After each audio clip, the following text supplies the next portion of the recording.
Our guest this week on Personally Speaking is Shuler Hensley, an incredible actor, a Tony Award winning actor, and a great human being. Stay with us.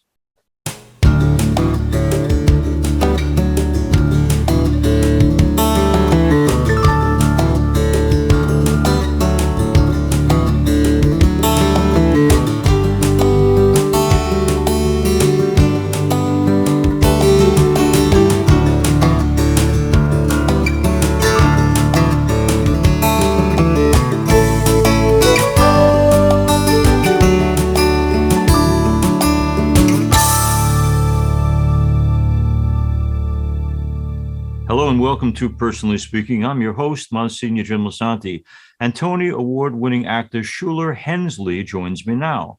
Schuler is currently playing Marcellus Washburn opposite fellow Tony winners Hugh Jackman and Sutton Foster in the Broadway revival of The Music Man. The Marietta, Georgia native began his professional career in London playing Judd Fry in the National Theater revival of Oklahoma. His Broadway debut followed in November 2000, playing Javert in Les Miserables. And in 2002, Oklahoma came to Broadway, with Schuler winning the Tony and the Drama Desk and the Outer Critics Circle Awards for his work as Judd. Schuler's other Broadway credits include Tarzan, Young Frankenstein, The Ferryman, and Waiting for Godot. The Music Man is the fifth project Schuler has worked on with his close friend, Hugh Jackman. They both performed in the musical Oklahoma in London, as well as in the films Someone Like You, Van Helsing, and The Greatest Showman. Schuler is here with us today to talk about his life, his marriage, his family, being back on Broadway, and the values that matter the most to him. Joining me now, I'm so pleased to welcome to Personally Speaking the Tony Award-winning actor, Shuler Hensley. Schuler, thank you so much for coming on Personally Speaking. My first question is one that just intrigues me. The name Schuler, where does it come from? How did you get it? Well, it's a family name. My grandfather was named Shuler Hensley, and it was his mother's maiden name. So we do some strange things in the South sometimes. And one of those things is to use last names for first names. So I'm my grandfather's namesake. Okay, you're definitely the only Schuler I've ever met. It's delightful to meet you. And Yes, it's good for an actor. You are unique in all the world. Now, for our listeners and watchers around the world, they might not know that your dad ultimately ended up in state politics, and your mom had training as a ballerina. But I want to ask you, because I'm a big believer in the importance of family origin. Iris and Sam, in raising you, what did they do right? I believe they just provided opportunities. So anything that interested me as a child, they tried to encourage and to share what they do. And it's interesting. I have two children. They're older now, but one of the most important things I think as a parent is to sort of expose your child to something that you love, that you're passionate about. My mom was in the arts. She was a ballet director. She created her own ballet company in Georgia. My dad was an All-American football player at Georgia Tech, and then went on to being an engineer. But so the love of sports and the love of arts were instilled in me through my parents. And I think it was never a pressured thing. It was just the opportunity for me to be exposed to it. Truly, a lot of parents would say to me that whether it was acting or dancing, they would love their children to have that as an avocation, but as a primary vocation, not so much, because of the indefiniteness of the career. Now, you've been blessed, you're a working actor, but did your parents have any reservations about you going full-time into the arts? I don't think so, because my mom was in the arts, and I feel like without preaching to me this philosophy, it was understood by me as a child that you can either do something you love in your life and make that your try to find a way to make a living out of that, or do something for a living, looking forward to the weekends when you can do something you love. Right. And I think I think I've never wanted that second option, and it's not been easy. But I don't think nowadays, as we know with anything, the difficulties arise, and my daughter is sort of following this path as an actor now, and it's tough, but it's also something she loves, and those moments where I see that there's a connection and a true love for something, I think that's as important as fearing, well, what's the stability like in this career? And I have plenty of architect friends, engineer friends, people who have made a quote unquote, successful career who aren't happy. So that's the other side of the coin. So I think it's just one of those things that you just have to find your way with.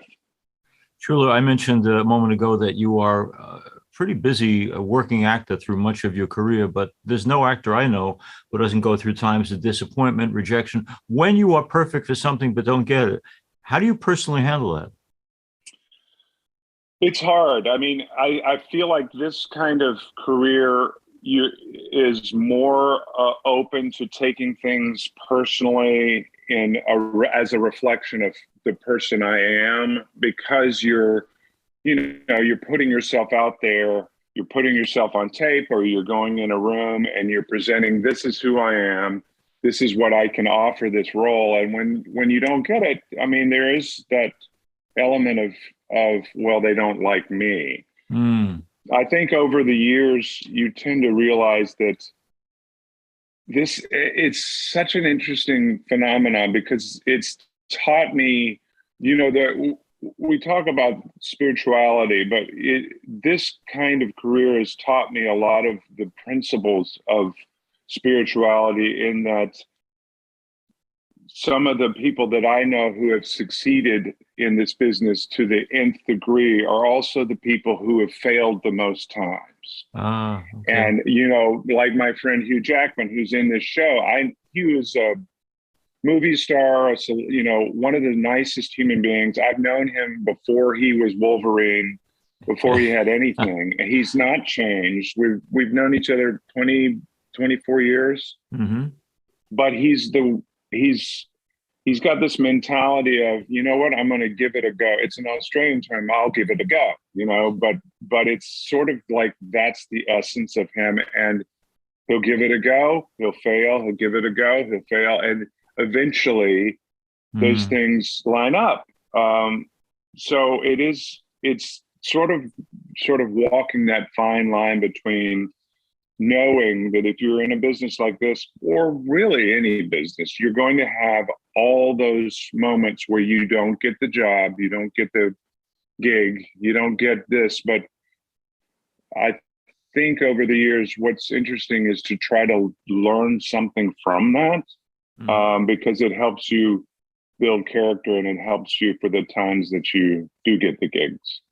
Sure. I was wondering, I get to celebrate weddings every weekend. The person you pick to walk the journey of life with is awfully important. Your choice to build a life with Paula. Most of the couples that I marry, I ask them to write me an essay like, why is this the one? You're so sure there's a billion other people out there. Why is this the one? Why was Paula the one for you? I believe, I believe the first time I had a conversation with her was one of those moments that's eye-opening, and just by observing, she was actually a bartender on the Upper West Side at a restaurant, and I went into the restaurant with a crowd to celebrate a birthday, and I got to her. She was serving food at the bar, and I sort of went up to her side of the bar and just sort of noticed the friendliness and the accessibility of her as a person to the crowd around. It's chaotic, but there was something about her that there was a warmth and just a friendliness, a kindness, kind eyes, kind. And I think that was the initial thing. it's only grown over the years. This will be coming up our 26th anniversary. And to this day, she teaches yoga. She does a lot of what she does in life is truly tries to help people find their way in a positive way. She's really the most positive person that I know. Yeah. And I think that's been the blessing in my life, is to find somebody like that, because I don't know what it means to find, your soulmate. But if there was a soulmate, I would think she defines it for me. Okay. Because it's somebody who's supportive, kind, and just kind to everyone. You mentioned earlier, Schuler, about this spiritual journey essentially we're all on, but have you and Paula figured out, is there a right or wrong way to pass on values that last, spiritual values, to the children you love? Yes. Okay. I think, and I think it's through example and through action. Not through, well, it says and such, and this is what I believe, but rather sort of show that what that is through your day-to-day actions, and to allow my kids to find that for themselves as well, and know that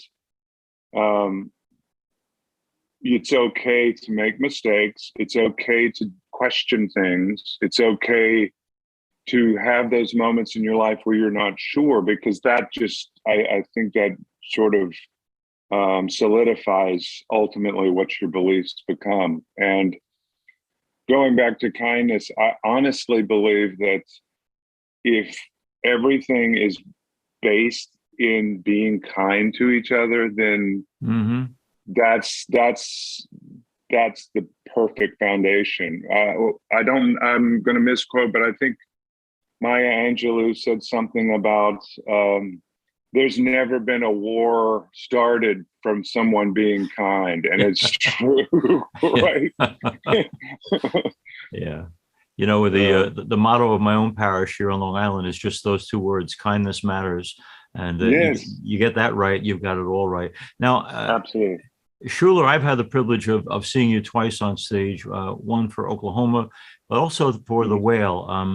And I mention that because in both parts, while you were brilliant, it was also, you were playing some dark stuff there. I guess I'm just wondering, I know you're an actor and that's what you do, you act, but when you're in a major production where you do go to those dark places, you finish the play at the end of the night, can you bounce back to being happy, friendly, upbeat Schuler, or does the depth of some of the darkness affect you afterwards? I think it's ultimately both. You need a decompression moment, I think, but part of that decompression is actually doing the show. And what's interesting, what I usually play, because of my size and my vocal type, I usually have heavier roles, darker characters, villains, for lack of a better word. Yeah. And what's interesting to me as a person, as Schuler, is that there's a sense of, I'm trying to think of the word where you can relate to something. What is that word? It's not, it'll come to me, but is it empathy? Yes. Thank you. That's exactly the word. Yeah. Empathy.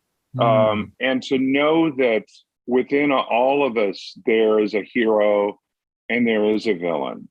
And there's, it's based on choices. It's based on experiences that have happened upon you and family. And what we're talking about, I mean, somebody who may be like me, but didn't have a sense of family, and who had some bad breaks, the way they cope with things, I think, would be different. And so having said that, what I try to do as an actor is, even though in the show itself, I may be cast as a villain in Right.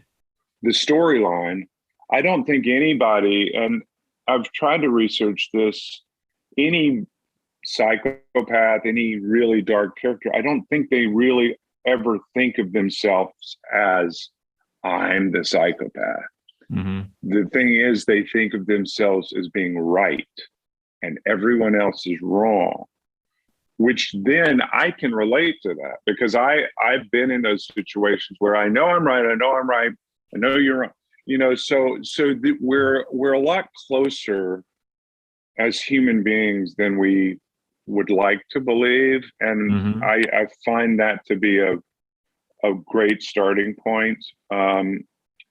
And then you don't have to try to play that side. You try to figure out how this character deals with the situations they're in based on where they've come from. I want to go back to something you said earlier, Schuler, in your kind words about Hugh Jackman. We all think when people are in public life that we know them. Of course, we can't know them. They have a private life. Is there something about him that we would be surprised by? Yeah, I mean, I've known him for so long that it wouldn't, but I would imagine his complete sense of humor and the fact that he always enjoys the present moment. We were asked recently, we did an interview recently together, and they were asking what's it like to be in scenes together, and it really is like we're kids again, in the best sense of the word, in that we're completely in the moment. We don't know what's going to happen, but there's a trust there, and he's a kind of actor who gives you a feeling of trust, and by doing that, then you feel like you can do anything. Mm-hmm. So I think that's an element of Hugh. I mean, he's talented in so many ways that people know, but there is that ultimate element of he's one of the kindest people I know. Wow. He wants to work. He doesn't, it's so funny. You sort of have me thinking of so many things at once, but there was a quote of how to find happiness in life that I read recently. I can't remember who it was, but it was three things. It was, if you can think in terms of these three things, you can pretty much do anything, especially as an actor. And that is, say to yourself, I am beneath no one and superior to no one. Mm-hmm. That's the first thing. The second thing is I'm independent of the good and bad opinions of others. So bad reviews and good reviews, you got to know that's separate from me, right? And then if you can do those two things, the third thing is I am fearless. Because if I treat everyone as equals, I'm above what their opinion of me is, then you have nothing to fear. And I think that's really what I feel when I work with you, is Okay. that fearlessness. That's great. What a great thing to say about it. And I like, once again, you're emphasizing, as you did with your wife, the importance of kindness. Let me ask something. I don't know enough about the background in terms of growing up in Georgia, but were you formed in any particular religious or spiritual point of view by community or by parents? Well, I was raised in the Southern Baptist Church, but I think I was raised on a farm too, so I feel like my sanctuary, so to speak, was nature and was the theater, because I spent so much time. My first debut on the stage was as a probably 5 years old in Fritz in the Nutcracker. I don't know if you know the Nutcracker, but once again, it's the brother who breaks the Nutcracker, the villain. Right. I've always been a villain, even from 5 years old. Such a nice guy. I was like, this feels good. No. So yeah, I really think, and honestly, it was my father's way he lived his life, and Hmm. my grandfather, and so I sort of feel like that's really where you get your sense of right and wrong, and what you strive to be as a person. Truly, we live in a youth idolizing culture. So I'm Mm. just wondering, you, like the rest of us, is going through the process day by day of getting older. Are you intimidated at all by the process of aging? Does it invite you or frighten you? Um,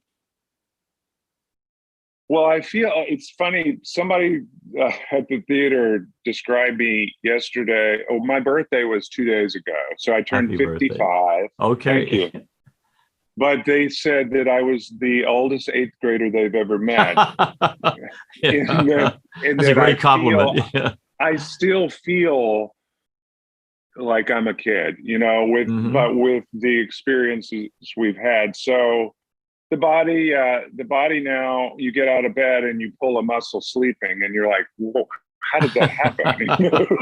Yeah, yeah. But I feel, I honestly, and I'm work with teenagers in Georgia for the Georgia High School Musical Theater Awards Hmm. every year. This will be our 14th year. And I'm an artistic director at City Springs Theater Company in Atlanta.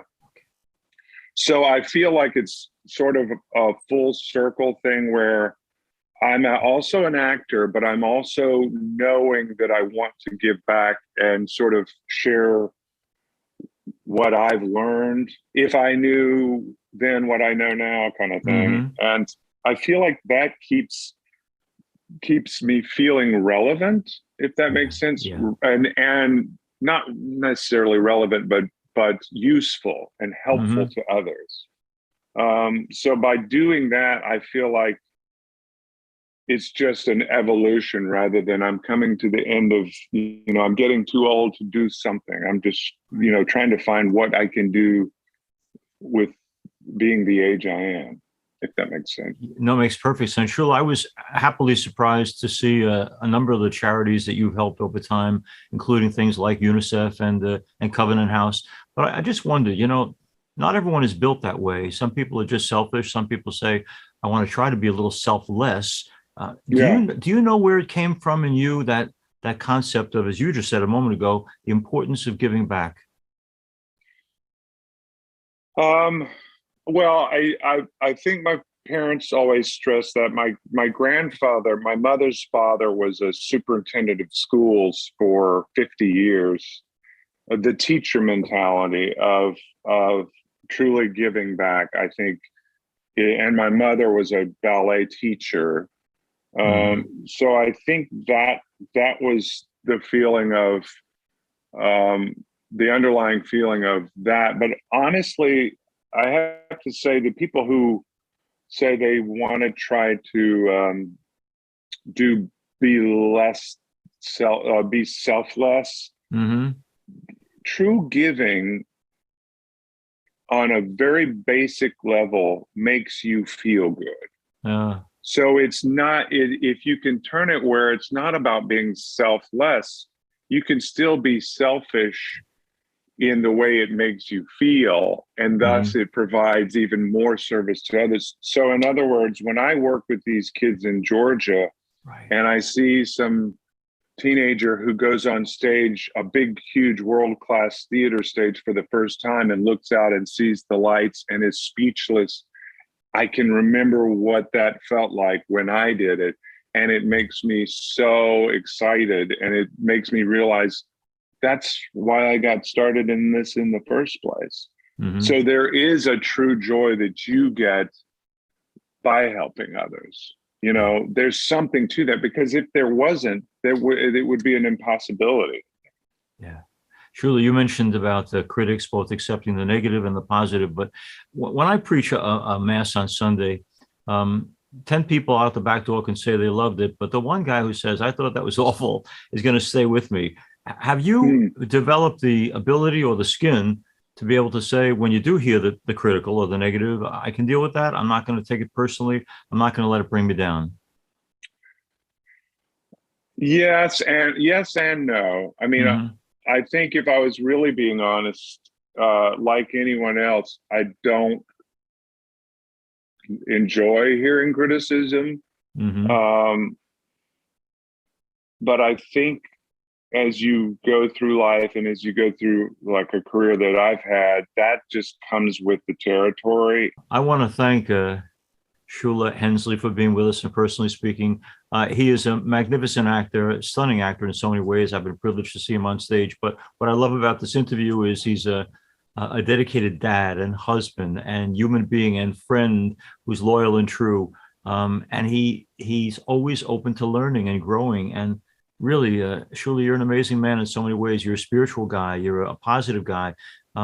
You got a lot of good stuff going for you. You know that, my friend? You really do. I do. Well, thank you. That I am going to believe. No, and ultimately being able to laugh at life is also incredibly important. Yeah, well, you do it well. I have to say now, all these other performances of yours I've seen, I was frightened of you. I'm not frightened of you anymore. Thank you for helping me cope with my fear. You know? Yes, that's right. Thank you, Schuler, so much for being with us. As we end today's program, I want to thank you all for being with us. If you need to reach me for any reason, you can get me at personallyspeakingpodcast@gmail.com. For not only this program, but past programs, go to YouTube and search under Personally Speaking with Msgr Jim Lisante. And please don't forget to click like and subscribe. Personally Speaking is also available as a podcast on personallyspeakingpodcast.buzzsprout.com. You can get past shows also by going to www.closeencountertv.com or www.ollmp.org, where you'll not only get our past episodes of Personally Speaking, but you can watch daily mass or see Msgr Jim's homilies.